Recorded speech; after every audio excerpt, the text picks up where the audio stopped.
Bonjour, bon lundi.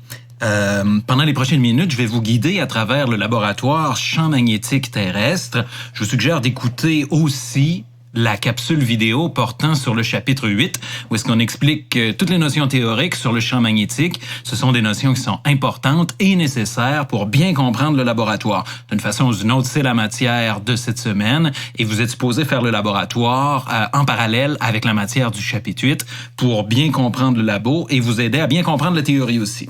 Allez, c'est parti, on regarde ça. Je vous ai distribué un document sur Omnivox et vous allez avoir là-dedans le protocole où est-ce qu'on explique au début la théorie. On vous dit premièrement là ce qui se passe avec un fil électrique qui est parcouru par un courant électrique et on vous dit que vous le vouliez ou non, ça génère un champ magnétique qu'on appelle B majuscule qui est égal à mu0, une constante, fois I, le courant qui circule dans le fil, divisé par 2 pi R. Et R, c'est la distance en mètres à laquelle vous vous trouvez du fil. On vous dit aussi que ce champ-là est dans le sens qui est donné par la règle de la main droite et vous devez lire le chapitre 8 et écouter le vidéo que j'ai fait sur le chapitre 8 pour être capable d'appliquer la règle de la main droite comme il faut dans ce laboratoire-là. On vous dit aussi que la forme du champ magnétique est en forme d'anneau concentrique autour du fil rectiligne. Ensuite, dans la partie théorie, là, on vous parle de la boussole. Je vais en reparler tout à l'heure. On vous dit comment ça fonctionne. Il faut lire ce paragraphe-là. Évidemment, si vous avez une boussole à la maison, c'est une bonne idée de la sortir là et puis de jeter un œil là-dessus. Au laboratoire, vous en avez dans vos mains, mais là, vous êtes chez vous. Et si vous avez une boussole, là, sortez-la et regardez comment c'est fait. Ça vaut la peine. Ensuite, on vous explique qu'est-ce que c'est la méthode des perturbations parce que c'est ce qu'on utilise dans le laboratoire pour le champ magnétique. On va aller perturber le champ magnétique terrestre naturel qui est constant et généré par le noyau de la planète Terre à l'aide d'un champ magnétique artificiel qu'on va générer nous-mêmes et on va faire varier ce champ magnétique artificiel-là.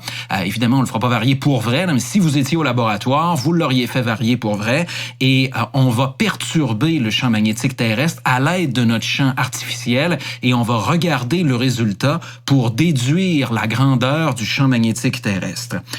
Ensuite, on vous parle du champ magnétique terrestre là, et j'ai fait les recherches nécessaires. Là, j'ai obtenu la valeur cette année correcte théorique de 18 092 nanotesla pour la composante horizontale du champ magnétique terrestre dans la ville de Québec. Vous pouvez retourner sur le site qui est dans le bas de la feuille. Là, c'est le site du gouvernement du Canada, ministère, je pense, de l'Environnement, je me souviens plus lequel. Et vous allez pouvoir trouver un calculateur de champ magnétique terrestre et obtenir la vraie grandeur dépendamment de votre latitude et de votre longitude. Mais moi, j'ai fait le travail et je vous suggère d'utiliser celle que j'ai trouvée.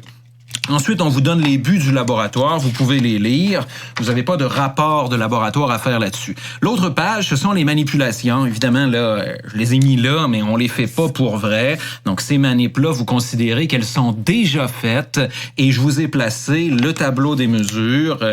C'est un tableau des mesures fictif, là. C'est des mesures qu'on aurait faites au laboratoire et vous travaillez avec ces mesures-là pour produire le travail qu'on vous demande à la page suivante. Vous remarquez qu'on a deux colonnes.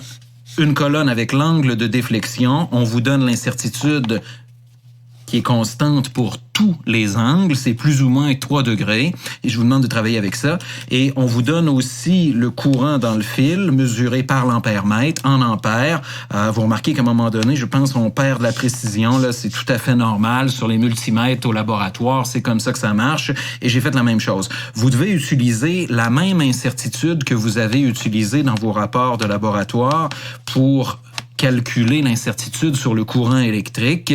Dans vos rapports de laboratoire, c'est généralement bien fait. Si vous avez des questions, vous m'envoyez un MIO. Si vous savez comment faire, parce que dans votre labo, ça a bien été, vous continuez avec la méthode que vous avez utilisée dans le labo et vous faites semblant que vous utilisez le même appareil, le même modèle d'ampère-mètre que vous avez utilisé pour le labo loi de Kirchhoff. Dans le bas du tableau, comme complètement, là, vous le voyez pas, peut-être que je peux amener la feuille ici.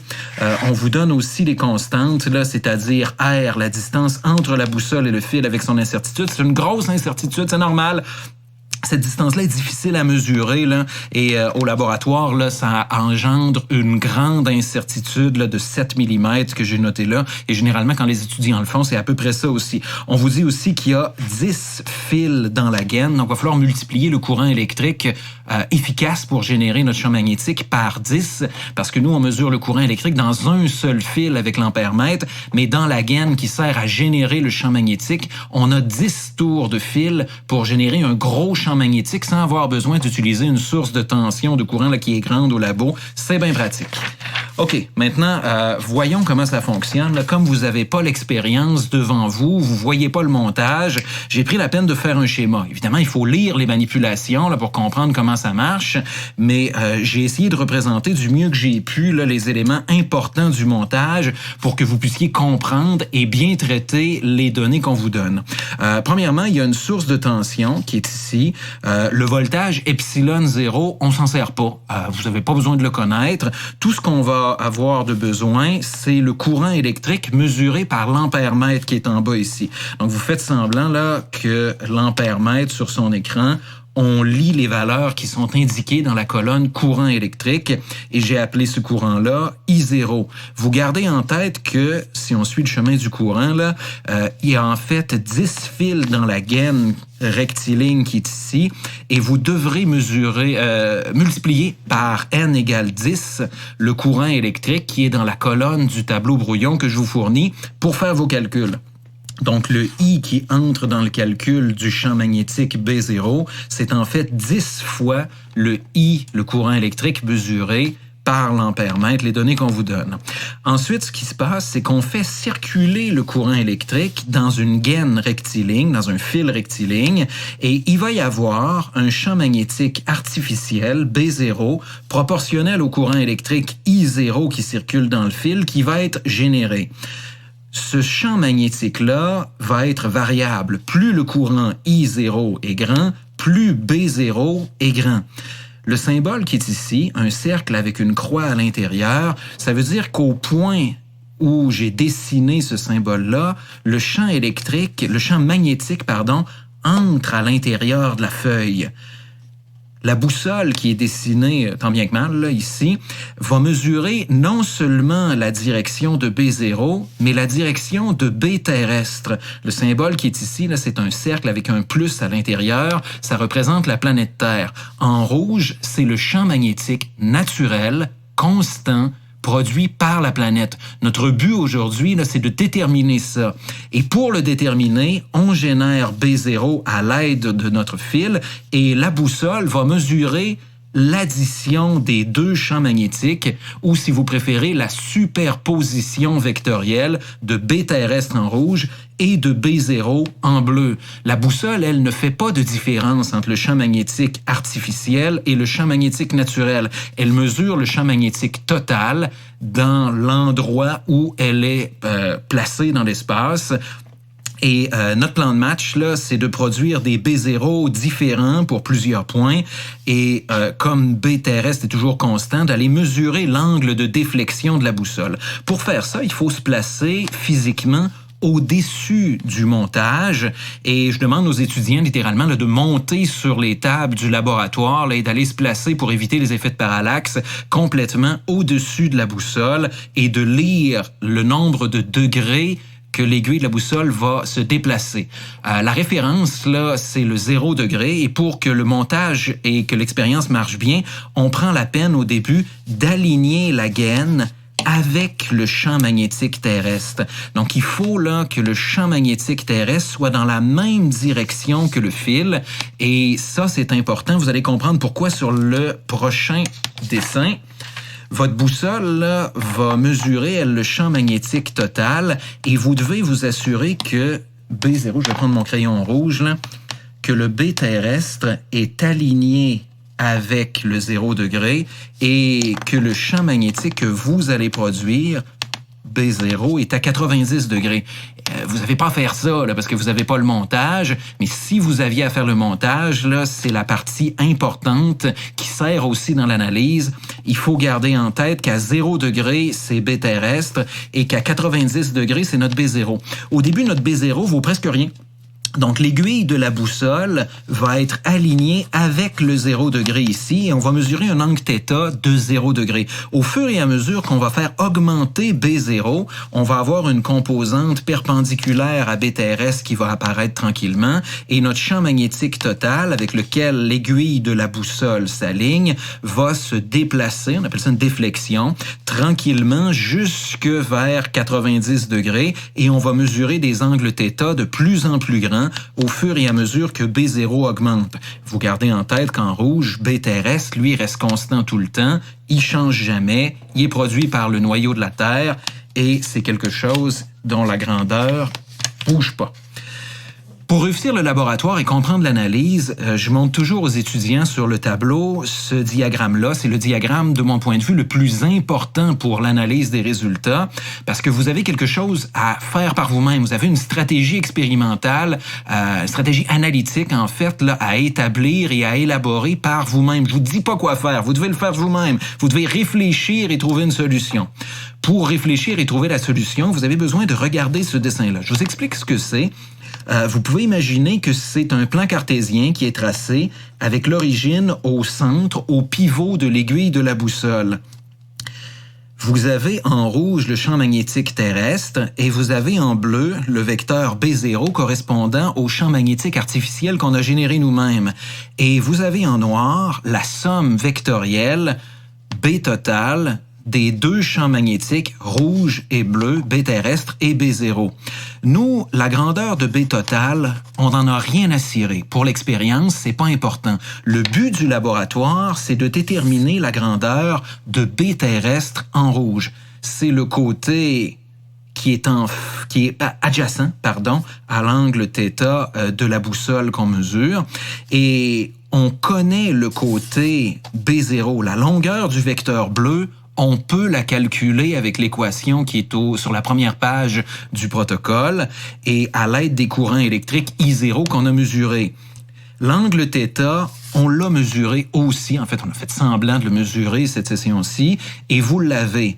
Donc, votre but, c'est d'obtenir une méthode linéaire, donc une méthode graphique, comme on l'a fait pour plusieurs laboratoires à date, là, où vous allez aller tracer quelque chose en fonction de quelque chose et vous allez extraire de la pente de votre graphique linéaire la réponse du laboratoire, la grandeur du champ magnétique terrestre naturel B terrestre en rouge.